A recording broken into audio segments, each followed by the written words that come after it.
నమస్తే. Welcome to red TV. మనతో పాటు కృష్ణకుమార్ ఉన్నారు. వారిని అడిగి మరిన్ని వివరాలు తెలుసుకుందాం. మేడం, నంద్యాలలో జరిగిన ఇన్సిడెంట్ చూసాం మనము. వైఎస్ రాజశేఖర రెడ్డి విగ్రహాన్ని కావాలనే కూల్చివేశారు అని చెప్పేసి తెలుస్తుంది. అందుకు సంబంధించి బాధితుల భార్య కూడా ఒక వీడియోని రిలీజ్ చేసింది. దీన్ని ఏ విధంగా చూడొచ్చు? ఎందుకోసం ఇప్పుడు వైసీపీ వాళ్ళే అలా కూల్చాల్సిన అవసరం ఏముందంట? వాళ్ళ విగ్రహాన్ని వాళ్ళే కూల్చుకున్నారు. వైఎస్ఆర్ విగ్రహాన్ని ఆ పార్టీ వాళ్ళే ఆ కూల్చుకున్నారు. పార్టీకి సంబంధించిన ఒక కార్యకర్త. ఇది కొంచెం ఆలోచించాల్సిన విషయం. ఖచ్చితంగా దీని వెనక ఒక ఘర్షణ వాతావరణం తీసుకురావడానికి ఆ పార్టీయే ఒక రకంగా సెల్ఫ్ గోల్ చేసుకున్నట్టే కదా. ఇప్పుడు ఆ పార్టీ వాళ్ళే వాళ్ళ పార్టీ విగ్రహాన్ని ఎందుకు కూల్చుకుంటారండి? ఎవరన్నా వచ్చి కూలుస్తుంటేనే. ఇప్పుడు మన ఇంట్లో మన తండ్రో మన తల్లిలో ఉంటారు. మన తల్లినో తండ్రినో ఎవరన్నా ఏమన్నా అన్నారనుకోండి, మనకు ఎలా ఉంటుంది? బాధ ఉంటుంది. కానీ ఒకవేళ అలా అన్నాము అంటే దాని వెనక ఏదో ఒక ప్లాన్ ఉంటేనే, బిగ్ ప్లాన్ ఉంటేనే అంటాం. అక్కడ ఏదో బిగ్ ప్లాన్ ఉంది అంటే వాళ్ళకి రాజకీయంగా ఏమి చేయలేకపోతున్నారు వైసీపీ వాళ్ళు. ప్రతిపక్షంగా చేయగలిగింది కూడా వాళ్ళు చెయ్యట్లేదు. అసెంబ్లీకి వెళ్ళట్లేదు. జనాల్లో పనిచేయాలి అంటే చాలామంది కేసులు ఉన్నాయి, జైలుకి వెళ్ళి వస్తున్నారు ఒకళ్ళ తర్వాత ఒకళ్ళు. ఈ పైగా లిక్కర్ స్కామ్లో చాలామంది దొరుకుతున్నారు. ఇప్పుడు అక్కడ వైజాగ్లో చూసుకుంటే ఇప్పుడు శాంతి అన్న ఆవిడ విజయసాయి రెడ్డితో కలిసి స్కామ్ చేసింది. ఆవిడ జైల్లో ఉంది.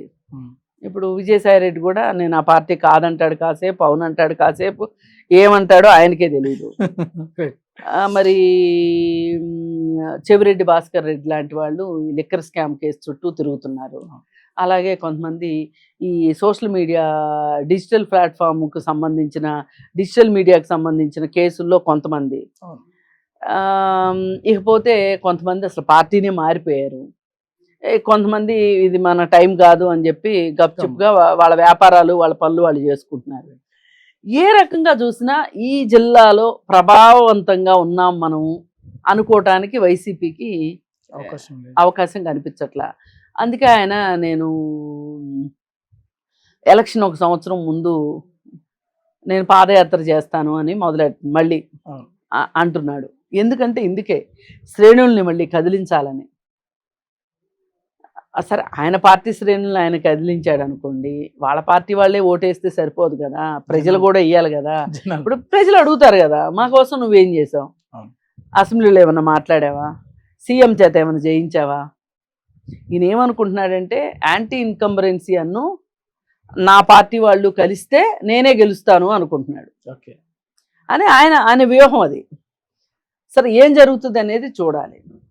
ఇక్కడ ఈ వైఎస్ఆర్ అంటే ఒక సెంటిమెంట్ ఉంది, అవునన్నా కాదన్నా. ఆ సెంటిమెంట్ని ఈయన కాస్త వాడుకోవాలని అనుకుంటున్నారు. అనుకుని ఆయన ఏం చేస్తున్నాడు,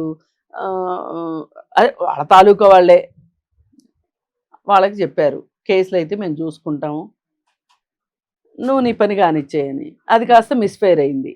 లేకపోతే వాళ్ళ కార్యకర్త పగలగొట్టింది ఎవరు చూడాలి? నువ్వు దొంగతనం చేసినా కాస్త పకడ్బందీగా చెయ్యాలి. అందరికి బయట పడిపోయేటట్లు స్ట్రాటజీ చేస్తే ఎట్లా? అందుకే మిస్ఫైర్ అయింది అది. అందుకని అంత ఈజీ కాదండి. జనాలు అలజడి సృష్టించాలి, ఉండాలి. ఇన్నాళ్ళు మేము గప్చుప్గా ఉన్నాము, ఈ ఇన్సిడెంట్స్ మేము లా అండ్ ఆర్డర్ ప్రాబ్లం రావాలి. ఇప్పుడు చాలా మంది ఒక రకంగా అండర్ గ్రౌండ్కి వెళ్ళిపోయారు, గొడవలు చేయగలిగిన వాళ్ళు కూడా.